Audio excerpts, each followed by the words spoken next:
मेरा तारुफ है जी पहलवान जी अपने टोक वजीरा चौई मसूद ना है नवाब दांद है साढ़े कोल चूँकि साढ़े अबाऊ दाद का शौक है तो उसकी जिंदा करने असी इस मैदान में आए हैं तो बिलखसूस मैं पहलवान एहसान कियानी राणा तै दिल तू मशकूर हाँ कि इन्हें चौथा पंजवां साल है इतना बड़गवा ने मकाम तै बहुत मतलब है तगड़ा ये जड़ा ये प्रोग्राम मुनक्कद कराने और साढ़े इलाके में खेल की मतलब है ये वधाने शौक वधाने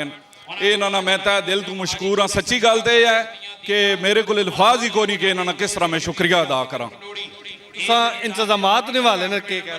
इंतजामात ने हवाले नाल ये मिसाल मेला जी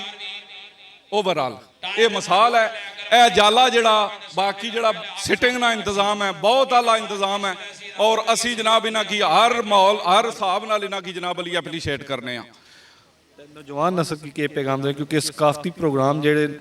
तकरीबन जो है इलाकों च खत्म हो गए सन लेकिन ये पहलवान साहब भी चौथा साल है इतने करा रहे हैं ठीक है और बेशुमार जो सकाफती मेले सन तकरीबन खत्म हो गए लेकिन नौजवान नस्ल जी है दिन ब दिन जी है मोबाइल या इस तरह गलत चीज़ां जा रही तुस इस वाले नौजवान नस्ल के पैगाम सर नौजवान नस्ल की साथ देना चाहिए ना पहलवान रहना और बिलखसूस सकाफती प्रोग्राम ना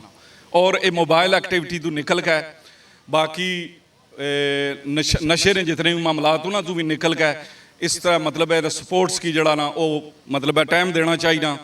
जिस तरह कबड्डी है बाकी मामलात न इस तरी शौक ने हवाले नाल काफ़ी सारे मामलात साढ़े इलाके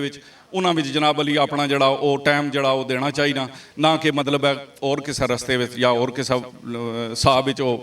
अपना जड़ा वक्त ज़ाया करन।